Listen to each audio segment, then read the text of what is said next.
하나님의 말씀은 요한복음 10장 9절에서 10절의 말씀을 다 같이 합독하겠습니다.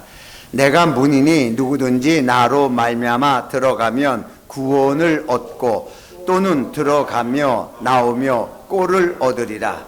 도적이 오는 것은 도적질하고 죽이고 멸망시키는 것뿐이요 내가 온 것은 양으로 생명을 얻게 하고 더 풍성히 얻게 하려는 것이라. 아멘. 예수님은 항상 양의 목자로서의 표현이 많이 되어 있습니다. 그래서 양이라는 것은 여러분이 잘 알다시피 굉장히 부족한 동물 중에 하나예요. 그래서 누군가의 도움이 없이는 스스로 살 수 없는 존재가 양이라는 존재예요. 그런데 내가 보니까 양보다 더 연약한 것이 사람이에요. 사람은 1년 동안을 돌봐줘도 혼자 못해요. 그러나 양은 다 해요. 그러니까 정말 우리 인간이라는 게 이렇게 약하게 하나님이 만들어 놨을까 참 의문스러운데, 절대적인 하나님을 의지하지 않고는 살 수 없는 존재가 사람이다.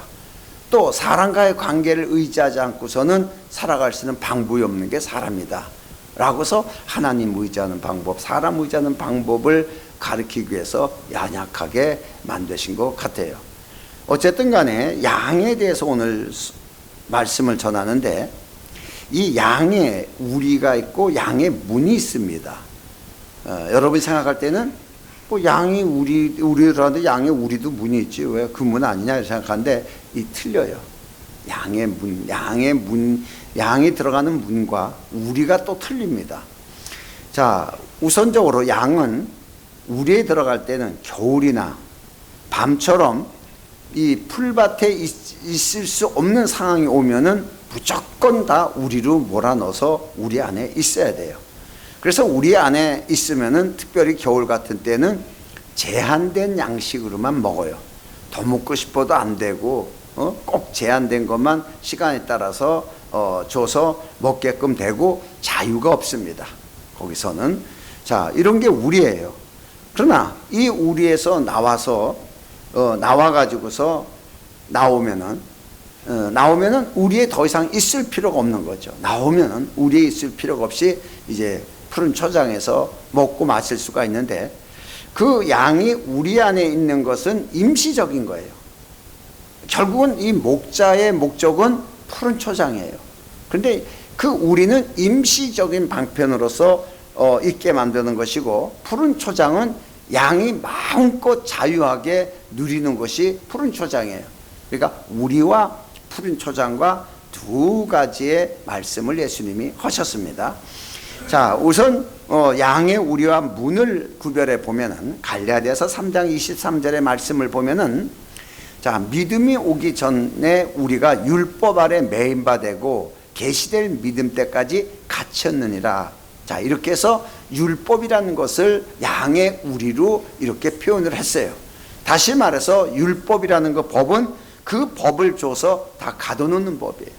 다 가둬놓는 법, 가둬놓고서 언제까지? 믿음이 올 때까지, 그 목자가 올 때까지 가둬놨다가 목자가 오면은 다 끌고서 바깥으로 초장으로 나가는 거예요. 그러니까 율법이라는 것은 그 토대 안으로 다 이렇게 가둬놓는 것이 율법인데, 자, 양이 나가서 자유롭게 할 수 있는 곳은 스스로 할 수가 없어요. 양은 특별히 시편 118편 20절의 말씀을 보면은 이는 여호와의 문이라 의인이 그리로 들어가리로다. 그래서 하나님, 여호와 하나님을 문으로 표현했어요. 그런데 신약에서는 예수님이 문으로 표현됐어요. 나는 양의 문이다. 구약 여호와 하나님은 의인의 문이다. 뭐 이렇게 표현됐어요. 어쨌든 의도 하나님께로 말미암는 것이고, 푸른 초장도 바로 그리스도로 말미암아 얻을 수가 있는 것을 이렇게 말씀을 하셨어요. 그래서 우리는 알고 있지만은 유대인들의 입장에서 볼 때는 이 양의 우리는 임시적인 방편이다라고서 결국 푸른 초장을 나가기 위한 잠시 있는 공간인데, 이 유대인들의 지도자는 율법이라는 것을 갖다가 임시적인 것이 아니고 영원한 것으로 생각하고 율법을 더 굳게 만드는 거예요. 양의 우리를 더 굳게 만드는 거예요. 못 나가게. 그래서 강화시켜버린 거예요. 율법을 점점 강화시켜서 완전 자유를 박탈시켜버린 거예요. 자, 그래서 양이 푸른 초장 나가지 못하고 우리 안에 앉아서 자기들끼리 먹고 마시다가 거기서 서로 엉켜자고 털이 엉켜서 막 있으면은 숨을 못 쉬어 죽어버린다는 거예요. 그래서 예수님이 지옥 자식 되게 만들고 다 이렇게 한다고 지적한 것이 바로 그런 거예요. 그런데 이제 그래서 율법에 대해서 예수님도 유대인들을 향해서 그들에게도 말씀하신 게 마태복음 11장 13절의 말씀을 보면은 모든 선지자와 율법이 예언한 것이 요한까지니. 그래서 시한을 딱 정한 거예요. 침례 요한을 얘기하죠. 침례 요한까지 끝나는 거다. 모든 율법은 여기까지. 그래서 침례 요한은 구약 시대의 마지막 선지자며 마지막 제사장이에요. 제사장으로서 이 사람이 올 때까지예요. 그리스도가 오실 때까지 유효한 직분이에요. 그리스도가 오시면은 이제 모든 게 딱 끝나는 거예요. 이게 이제 양의 우리입니다. 그래서 히브리서 8장 7절의 말씀에도 보면은 첫 언약이 무음하였더라면 둘째 것을 요구할 일이 없으려니와 그런 거예요. 하나님께서 첫 옛 언약을 세웠지만 다시 새 언약을 세웠어요. 그건 왜 그러냐? 그것이 첫 언약이 무음했으면 완벽했으면은 둘째 언약을 세울 필요가 없었다는 말씀을 하신 거예요.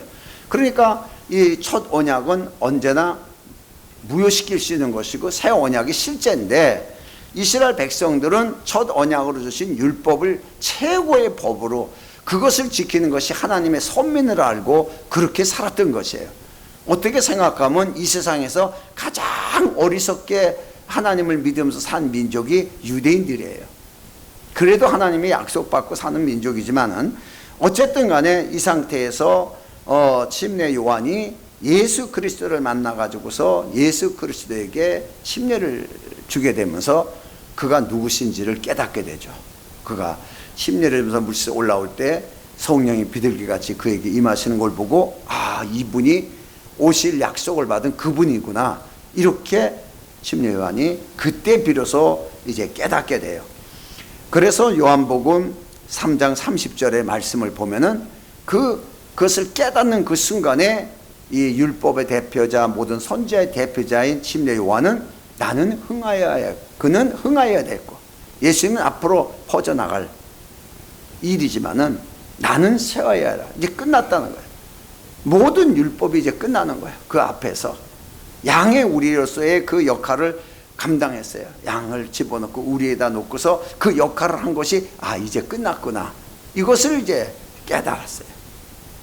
그래서 결국은 요한은 율법사로서 이스라엘 백성들을 다 모아놓고 오실 자를 기다린 자의 대표자가 된 거예요. 마지막 주자가 된 거예요. 마지막 주자.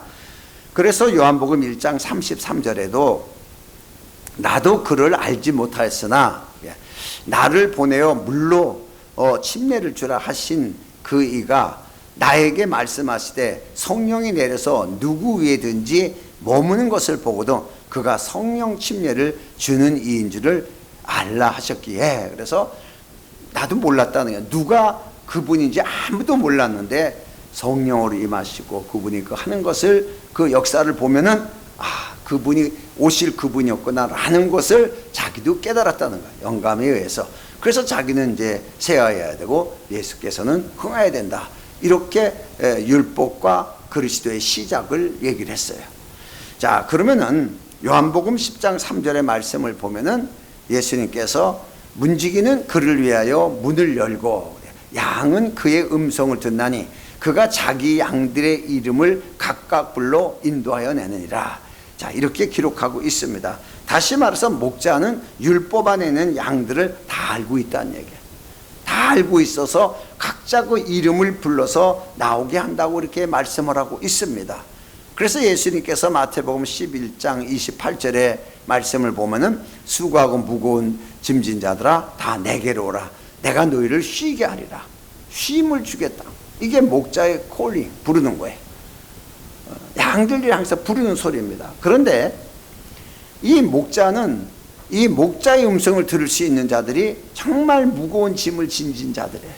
정말 생활에 여름이 어렵고 율법을 지키는 게 너무 힘들고 고달프고 매일 죄 짓고 앉아서 이런 사람들은 정말 이미 나는 버린 사람이다. 나는 율법을 계속 어겨서 나는 도저히 불가능하다. 뭐 이렇게 좌절하고 죽지 못해 사는 이런 자들이 유대계에 많이 있었습니다.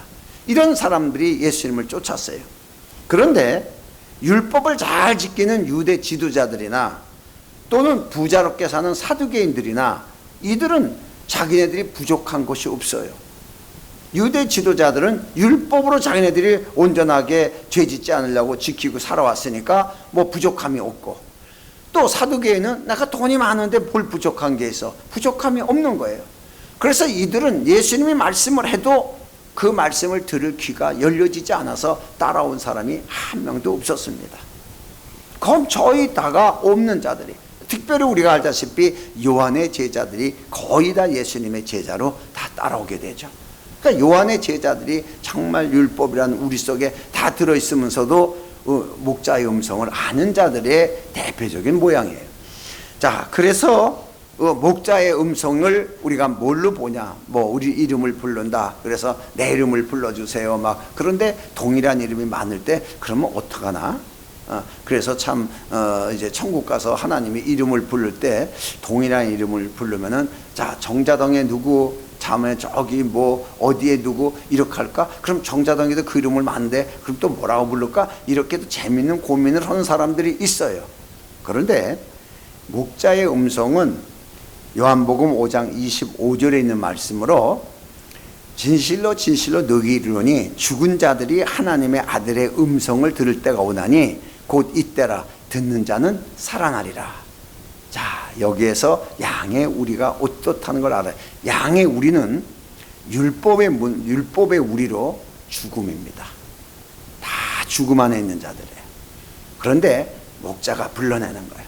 나와야 산다. 율법 안에 있으면 다 죽는다. 율법에서 나와야 된다. 그 의리에서 나와야 된다. 그 내 음성을 듣고 나랑 가면은 푸른 초장으로 간다. 자, 이렇게 말씀하신 거예요. 이게 율법입니다. 여러분, 율법은 죽음의 법이에요. 그래서 율법 안에 있는 자는 다 죽어야 됩니다. 이어서 우리가 양만이, 그 음성을 들은 양만이 여기서 중요해요. 음성을 못 들으면 그냥 있는 거예요. 유대인들이 그렇게 예수님이 말씀하셔서도 그 음성을 듣지 못한 자들이 수들이 없었어요. 그러나 예수님의 제자는 너희는 들으니 복이 있다. 자, 이렇게 말씀하신 거예요. 그 음성이 뭐냐? 죽은 자들이 하나님의 아들의 음성을 들을 때가 오나니 곧 이때라. 듣는 자는 살아나리라. 그래서 죽은 자 가운데서 살리신 음성이에요. 율법 안에 있는 자는 다 죽은 자예요. 죽은 자 가운데서 살리는 음성이에요. 세상 가운데 있었어요. 애굽이란 땅에 있었어요. 죽음입니다. 거기서 살리는 거예요. 뭘로? 어린 양의 피로. 피에는 생명이 있다 그래서 그 생명 안으로 다 감싸버리는 거예요. 그 생명으로. 그래서 그들을 끄집어내서 산자가 되게 만드는, 그리스도를 믿게 해가지고 산자가 되게 만드는, 그걸 믿는 자들을 향해서 우리가 예수를 믿었다, 우리가 죽으면 천국 간다, 여기서 생각하지 말고 천국보다 우리는 푸른 초장에 대해서 알아야 돼요. 천국이 과연 푸른 초장일까? 물론 틀린 건 아닐 수 있겠죠. 그럼 이 땅에서는 우리가 예수를 믿고 우리가 산자가 돼서 살아있는 존재가 되고 생명 있는 존재가 되었는데, 그럼 우리가 어디로 가나? 역시 동일한 푸른 초장으로 가게 돼 있어요.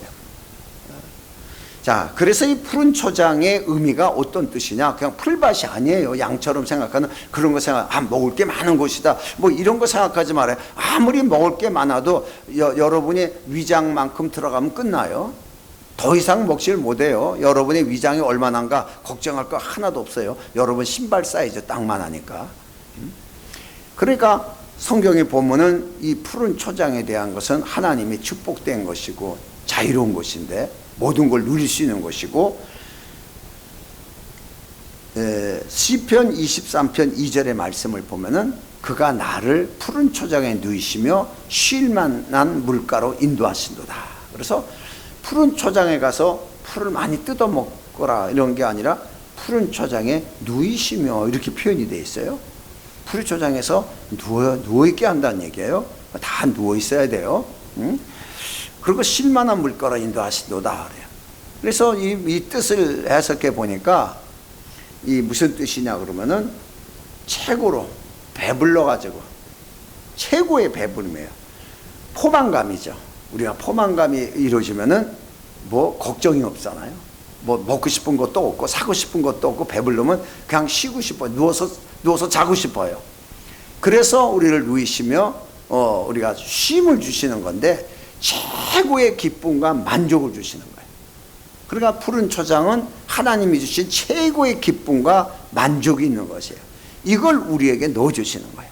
그래서 성경을 보니까 창세기 27장 28절에 성경이 가기 전에 요한복음 10장 7절을 먼저 보면은 요한복음 10장 7절에 가서는 이렇게 우리에게 만족이 되게 하기 위해서는 어떻게 해야 돼요? 예수께서 다시 이르시되 내가 진실로 진실을 너희에게 말해 나는 양의 문이라. 그러니까 예수님을 통해서 갈 수밖에 없는 것이에요. 예수님에게 의한 결과로 들어가는 거예요. 그러니까 예수님을 통과하지 않고서는 못 들어가는 거예요.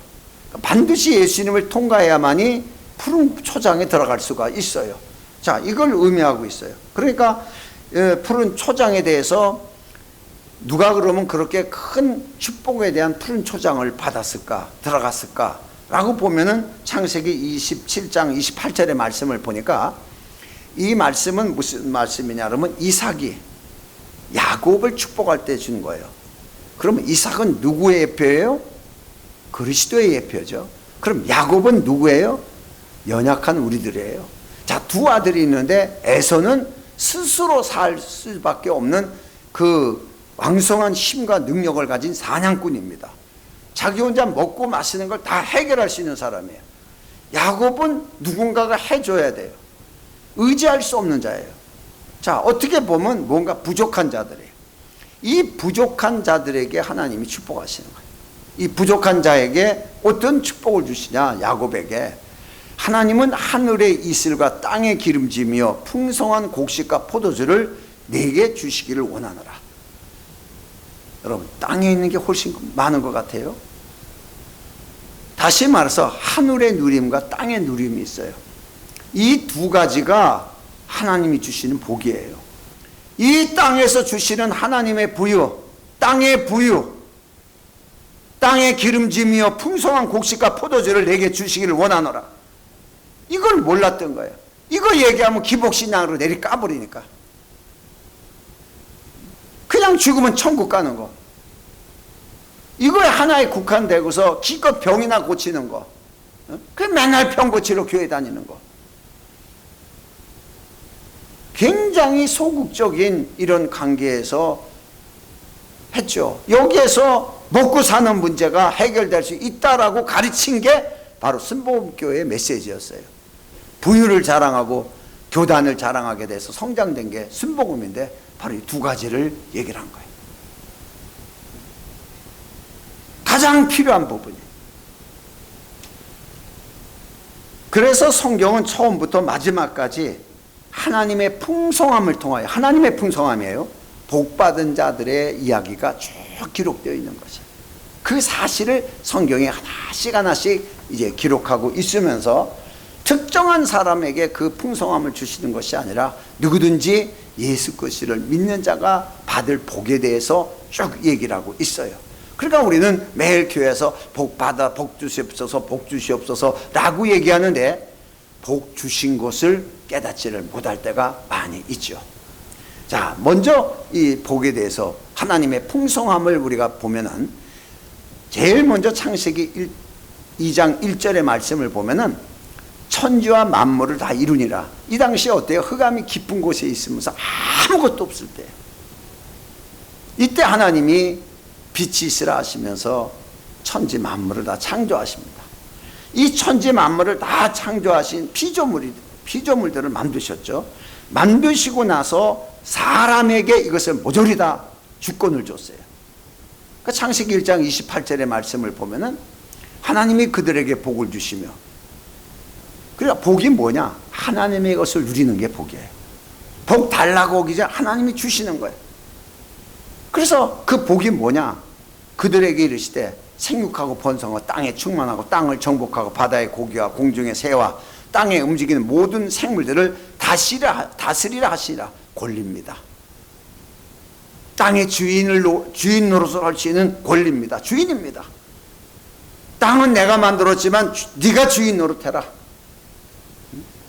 그래서 주인 노릇하게 만들어서 이게 창세기에 나오는 첫 번째 하나님의 풍요를 우리가 볼 수가 있습니다. 그런데 인간의 욕심과 타락으로 인해서 이 풍요를 못 누리게 됐죠. 자, 두 번째에 들어가서 하나님의 풍요가 나오는데 어떤 게 나와요? 이거는 하늘의 풍요를 상징하고 있는 에덴 동산이 나옵니다. 하늘에 있는 것도 누릴 수가 있어요. 창세기 1장엔 땅에 있는 걸 말했어요. 창세기 2장에는 에덴 동산을 하늘의 풍요를 말했습니다. 이 풍요도 누릴 수 있게끔 창세기 2장 8절의 말씀을 보면은 여호와 하나님이 동방 에덴의 동산을 창설하시고 지으신 사람을 거기에 두시고 그래요. 그래서 아담이란 사람을 거기에 두신 후에 창세기 2장 15절의 말씀을 보면은 여호와 하나님이 그 사람을 이끌어 에덴 동산을 두사 그것을 다스리며 통치해요. 지키게 하시고. 자, 거저받은 거예요. 아담은 어느 날 갑자기 어마어마한 기업을 거저받은 거예요. 창세기 1장에는 땅에 있는 모든 피조물을 다스리고 지키게 하고 정복하고 거저받은 거예요. 창세기 2장에는 하늘에 속한 에덴 동산을 하나님이 사람에게 주시는 것을 비유하고 있어요. 그런데 여기서 우리가 잘 알다시피 사람의 욕심이, 탐심이 하나님의 복을 누리지 못하고 땅으로 쫓겨 내려와서 근본된 토지를 갈아서 땀을 흘리며 먹고 살게 이렇게 되어버린 사건을 성경이 말하고 있습니다. 그래서 하나님께서는 아브라함이라는 사람을 선택해 가지고서 언약을 맺습니다. 그 아브라함의 모든 자들을 그 언약을 맺는 것이 언약을 맺어서 복을 주시겠다는 약속을 가지고서 아브라함을 통하여 이삭과 야곱과 형성된 그 가족들을 통해 가지고서 무엇을 이루어요? 이스라엘 나라를 세웁니다. 그 나라, 개인이 남자가 받는 게 아니라 남자와 여자가 복을 받은 것도 아니고 아담에게 주신 복도 아니고 이제는 나라에 의한 복을 줍니다. 나라가 세워지었을 때 그 나라가 하나님의 복을 받을 수 있는 것을 조건을 줬는데 그것이 바로 신명기 11장 9절에 말씀하신 젖과 꿀이 흐르는 땅이에요. 여호와께서 너희 열조에게 맹세하사 그와 그 자손 후손들에게 주리라 하신 땅, 곧 젖과 꿀이 흐르는 땅에서 너희 날이 장구하리라. 거기서 오랫동안 살 것, 영원토록 살 수 있다. 누림입니다. 이렇게 약속을 하신 거예요. 그러나 이 젖과 꿀이 흐르는 땅이 가나안 땅인데 아브라함이 가나안 땅에 있었을 때 원래의 가나안 땅은 창세기 12장 10절의 말씀을 보면은 그 땅에 기근이 있으므로 아브라함이 애굽에 우가려고 그리로 내려갔으니 그 땅에 기근이 심하였으라. 강야입니다. 황무지입니다. 근데 아브라함은 그 땅을 하나님이 주신 땅으로 이제 알고 있었으나 처음에는 먹을 게 없으니까 애굽으로 내려가는 사건이 있었어요. 그런데 이 땅을 하나님께서 어떻게 해요? 젖과 꿀이 흐르는 땅으로 완전히 풍요를 바꿔버리는 거예요. 바꿔버리고 나서 아브라함의 후손들에게 이 땅을 물려주는 게 가나안 전쟁이에요. 이 땅을 전부 주잖아요. 그래서 하나님이 흐르는 풍요를, 하나님이 주신 풍요를 거저 주는 거예요. 거저 전부 주는 거예요. 우리가요 성경을 다 보면요 하늘의 것과 땅의 것과 두 가지가 같이 내려와요. 그래서 땅의 것을 찾으려고 하는 자는 땅의 것도 못 받지만 하늘의 것을 얻으려는 자는 땅의 것을 얻게 돼요. 그래서 마태복음 6장 63절에도 위에 저기 하나님의 나라와 그의 의를 구하라. 그리하면 있을 것을 더해 주시라. 땅의 걸 얘기하는 거예요. 언제나 이게 하나님의 법칙이에요. 풍요를 얻을 수 있는 법칙이 하나님은 이미 다 이루신 걸 주신다는 거예요. 이루신 것을. 그래서 예수님이 우리에게도 십자가에서 다 이뤘다 하잖아요. 이루신 걸 주는 거지 뭔가 주고서 너도 이게 부족하니까 이거 해서 채워라 라는 게 아니에요. 완벽한 걸 주시는 거. 완벽한 거. 부족함이 없이. 그래서 우리가 갈 하나님의 집, 우린 천국이라 이렇게 속칭 얘기합니다. 천국이라는 것은 하늘에 있는 나라를 얘기를 합니다. 천국. 그런데 성경에는 예수님께서 그렇게 말씀하시지 않았어요. 요한복음 14장 2절 이하의 말씀을 보면은 내 아버지 집에는 거할 것이 많도다. 그렇지 않으면 너희에게 일렀으되 내가 너희를 위하여 처소를 예비하노니 가서 너희를 위하여 처소를 예배하러 가면 내가 다시 와서 너희를 내게로 영접하여 나 있는 곳에 너희도 있게 하리라. 아멘. 자, 이것도 어디에 가요? 아버지 집. 아버지 집이라는 것은 풍요를 얘기를 하는 거예요. 아버지 집. 그러니까 아버지의 것을 모두 줄 수 있는, 가질 수 있는 사람은 아버지 집에 들어가야 돼요. 막연한 천국으로 얘기해서는 안 되는 거예요. 그거는. 그러니까 이 아버지 집에도 그리스도에 의해서만 갈 수가 있는 거예요. 그리스도에 의해서만. 그러니까 예수 그리스도를 통해서만이 이루는 풍요를 복받은 자만이 누릴 수가 있는 거예요. 그럼 예수님이 이루는 모든 풍요, 십자가에서 다 이뤘다고 하니 풍요, 이거는 예수 그리스도를 믿어야 되는데, 믿음으로, 예수 그리스도를 믿음으로 구원받고 하나님의 복을 받은 사람, 그러니까 구원받은 것도 복받은 거예요. 어쨌든 간에 하나님의 복을 받는데 이 복이 하늘의 복, 땅의 복을 이 두 개를 받은 사람만이 누릴 수가 있어요. 이것이. 그래서 성경을 보면은, 그래서 우리에게 요구하는 것은 뭐예요? 감사 찬양이에요. 하나님을 경배하되 감사하라. 하나님을 경배하되 찬양하라. 이게 하나님이 우리에게 뭐 딴 게 아니에요. 이걸. 그런데 복받지 못한 사람은 이걸 못하는 거예요. 그럼 누구만 감사 찬양을 할 수 있느냐? 이걸 기록한 것이 바로 시편이에요.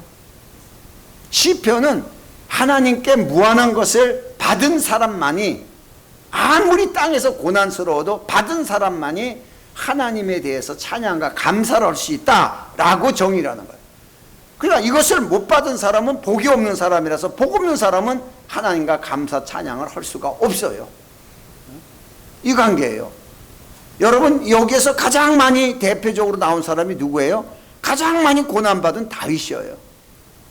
다윗은 실상 고난받았지만 그는 부족함이 없다고 얘기할 정도로 하나님의 풍요를 실제적으로 체험하고 알고 느낀 사람이에요. 그러니까 하나님의 풍요를 가지고서 얼마든지 버텨나가고 이겨나가는 이런 모습이 다윗의 모습이었어요. 자, 그래서 우리가 대표적으로 시편 1편 3절을 보면은 복 있는 사람에 대한 결론이에요. 복 있는 사람으로, 복 있는 사람은, 사실 복 받은 사람은 여기서부터 시작이에요. 저는 시냇가에 심은 나무가 시절을 쫓아 가시를 맺으며 그 잎사귀가 마르지 않가 같으니 그 행사가 다 형통하리로다. 놀라운 얘기예요. 아니, 하나님이 하신 말씀이에요. 하나님이. 이것이 하나님이 우리에게 주시는 복이에요. 모든 것에 가하다, 할 수 있다. 이 생각부터가 달라져야 되는 거예요. 여러분이 예수를 믿으면 믿음의 말을 해야 되는데, 믿음의 말은 뭐예요? 안 된다, 못한다, 힘들다, 어렵다. 이거는 불신앙적인 말이에요. 할 수 있거든요. 무슨 말이냐? 믿는 자에게 능치 못함이 없느니라. 우리에게 심어주시는 예수님의 말이에요. 인간적인 생각으로 이런 어려운 문제를 어떻게 해결할 수 있을까? 이거 주님이 할 수 있을까요? 도와달라는 얘기죠. 그러나 믿는 자에게 능치 못함이 없느니라. 믿음의 사람에게는, 복받은 사람만이 믿음의 사람인데, 믿음의 사람 앞에서는 능치 못한 일이 없다는 얘기예요. 모든 걸 극복하고 나가는 통치권이 있고 지배력이 있어요. 자, 이걸 성경이 우리에게 말씀을 하셨어요. 그래서 갈라디아 3장 8절의 말씀을 보면은, 또 하나님이 이방을 믿음으로 말미암아 의로 정하실 것을 성경이 미리 알고 먼저 아브라함에게 복음을 전하되, 그래서 복의 근원이 되게 하셨다는 거예요.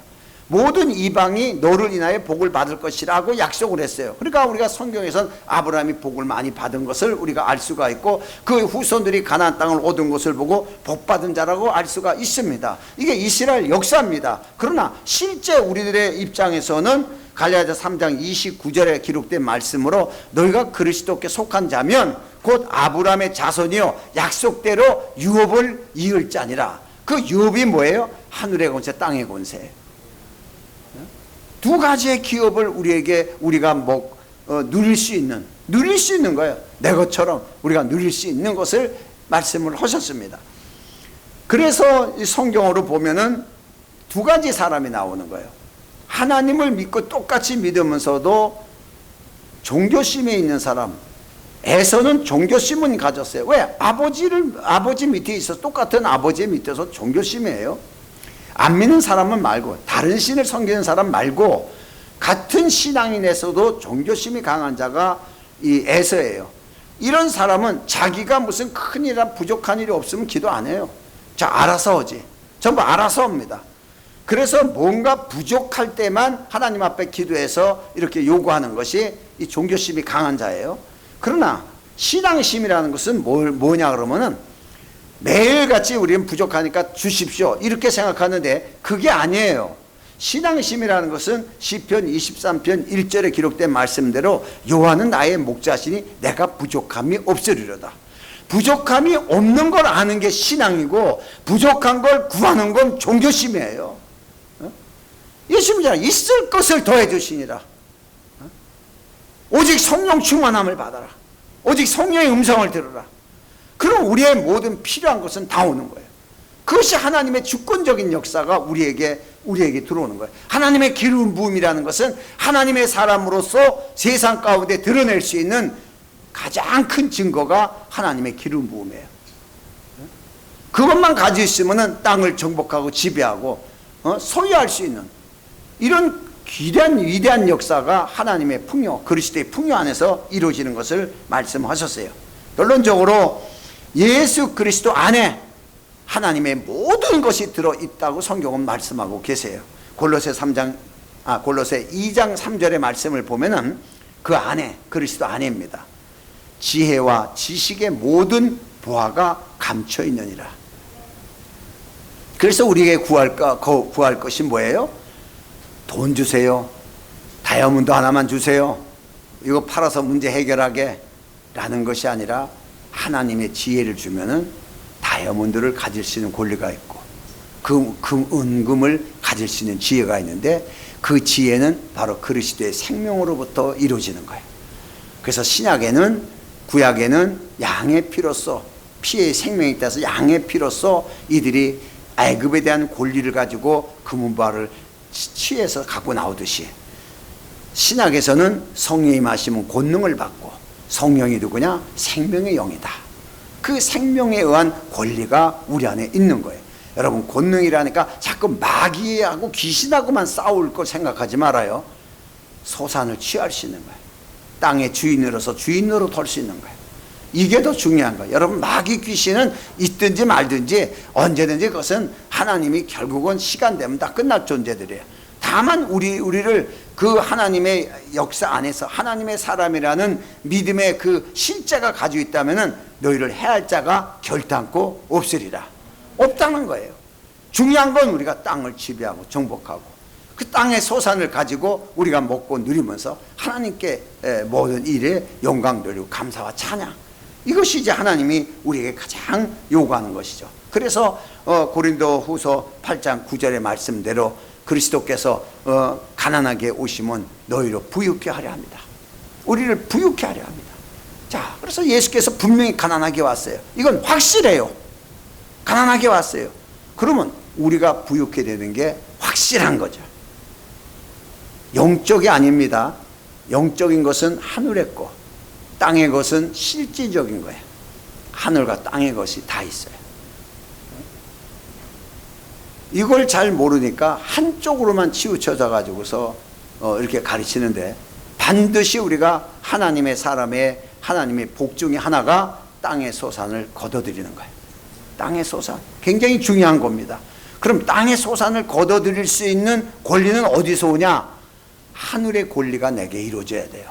그래서 성령이 말씀 너희가 권능을 받고 이렇게 말씀을 하신 거예요. 어떤 자도 네가 뚫고 들어갈 때 막을 자가 하나도 없다, 이 뜻이 권능이에요. 네가 들어가자 할 때, 네가 얻고자 할 때, 네가 하고자 할 때 그걸 막을 자가 없다는 거예요. 엄청난 역사예요. 나는 이 권능을 맨날 귀신 쫓고 마귀 쫓는 것으로서 배웠어요. 그런 게 아니에요. 오늘 이렇게 이 부유는, 하나님이 주신 우리의 부유는 어떤 일에도 부족함이 없이 하나님의 아들이라는 권위를 가지고 세상에서 복받게 하시는 그리스도의 풍성함이에요. 이게 부유예요. 그리스도의 풍성함. 그래서 가나안 땅과 세상은 우리 힘으로 이기는 것이 아니고 우리 힘으로 못 이겨요. 오직 하나님이 주신 영적 권리로만 이길 수가 있는 것이에요. 이게 바로 생명의 영이에요. 그 생명의 영이 들어오는 그 순간에 세상은 우리를 감당치도 못하는 거예요. 우리가 요구하는 것을 내놓아야 돼요. 그러니까 이스라엘 백성들이 애굽 땅에 들어가서 다 내놓으라 그러니까 금은 보화를, 그 먹을 거 하나도 제대로 안 주는 사람들이 그걸 다 내놓잖아요. 가나안 땅을 들어갈 때 얼른 가지라고 벌벌 떨고 있잖아요. 완벽하게 이뤄놨잖아요. 완벽하게. 이 성경의 사실입니다. 여러분, 세상에 만든 사실에 대해서 여러분이 고민하고 염려하지 말고 하나님이 세운 사실을 주장하고 나가는 저와 여러분 되시기를 예수 이름으로 축원합니다.